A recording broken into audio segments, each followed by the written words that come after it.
I'm Billy Mack, and welcome to Canada. Well, welcome to my garage, which is in Canada, and it is cold out there today. Where we left off in the last video, we did the pistons and rods, had them put in place, everything torqued down. And in this video, what we're gonna do is we're gonna start by pulling off the timing gear that's on the crank. And that's pretty easy, so let's get started. So what I have here is a plain old 5-ton ratchet gear puller. We can use the long arms or the short arms, and we just tighten down this, and what it does is it'll pull the gear off. So pretty simple. Let's get started. There she be, fellers, there she be. So we're gonna start with the small pulleys, or the small arms, and yeah, they should work fine. So I'm gonna go get this set up, and when we come back, we'll get started. Okay, so this is it set up. Pretty simple. So there you go. Pulley's just sitting on there nice and lightly. We will tighten this on for now.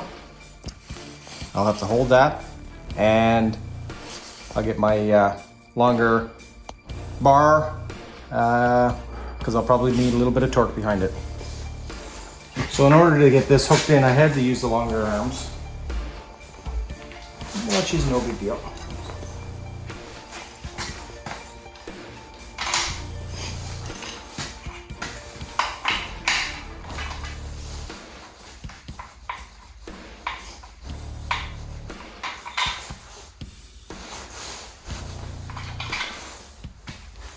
There you have it. So as you can see, they're a little different. This is a 2-piece set, and then the factory one is the 1-piece. So we'll get these thrown on and go from there. All right, so now it's off. What we're gonna do is I'm gonna clean that up. Cleaning everything up. Cleaning everything up. Okay, I'm gonna go scare some more people. She's out scaring some people. Yeah! That's my new Nerf gun that I got for last Christmas. Yeah, so there.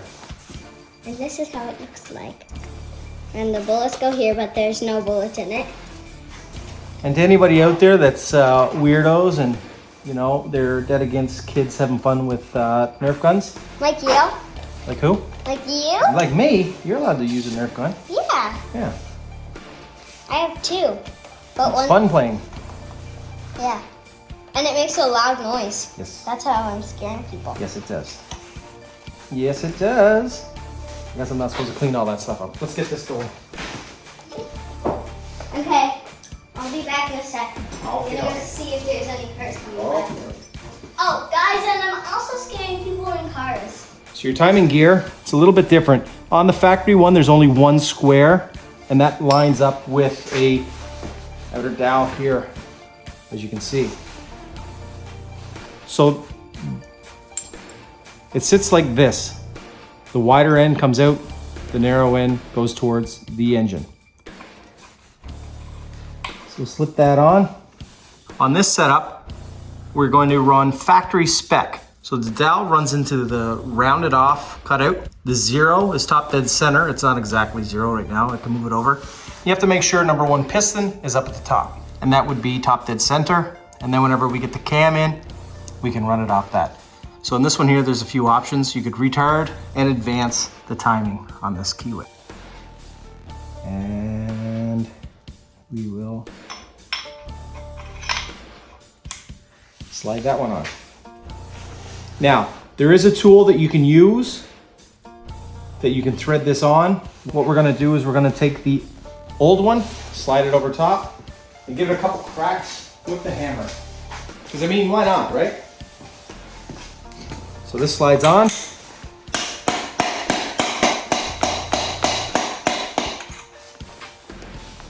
Getting close, getting close.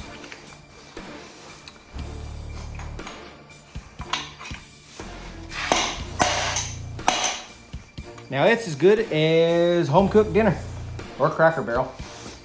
We don't have Cracker Barrel in Canada, so home cooked dinner it has to be. All right. I guess we need to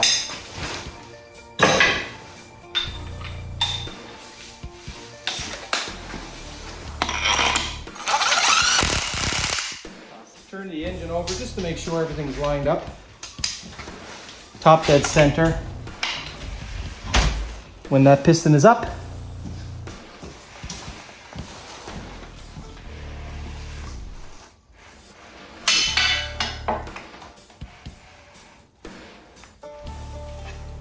so there you have it. Kind of a crappy view. You can kind of see the zero down there. That's top dead center. So it's this tooth right there. Okay, so another quick project for today, since we're waiting on parts.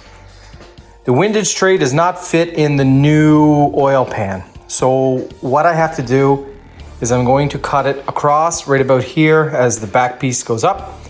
So that fits here, but in the front, it's too low as a low profile oil pan. So like I said, I'm gonna cut it right about there. So here we go. Don't really have a good cutoff wheel, but sometimes you gotta make do with what you got. With what you got.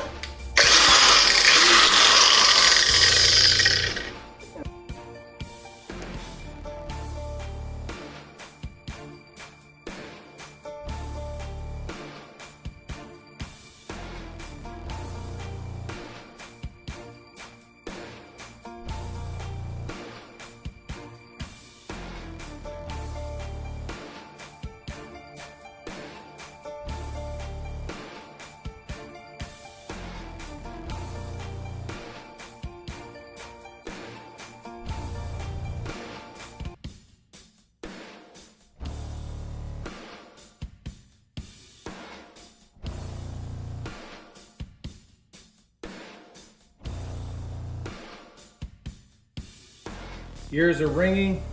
Mom's spaghetti, vomit on a sweater already. You know what I mean?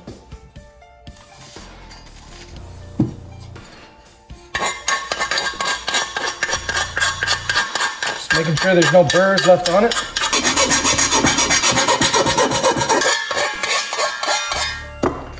Beautiful. Let's go see if it works. All right, so rear.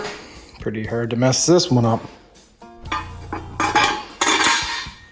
Seems all right. Put a couple bolts on here. Well, 3 to be exact. And then 3 on the other side. Oh, it's cold in here tonight.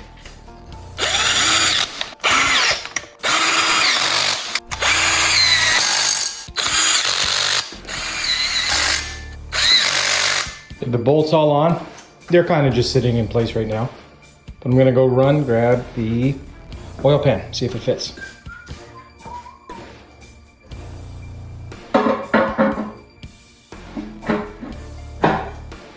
So, as you can see, the oil pan now fits on. It didn't before. I got a bolt hole here that's a little plugged up. We'll have to clean that out a bit.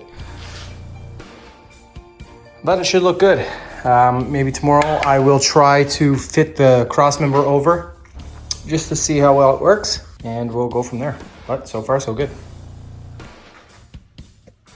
Plain and simple, I decided to try on the cross member tonight. And it fits. There's a perfect little indent to fit up against the cross member. Mounts right into the motor mounts. Beautiful. So happy everything's starting to come together. Just a quick video. That is it. That is all. I'm Billy Mack. Welcome to my garage. The build will continue.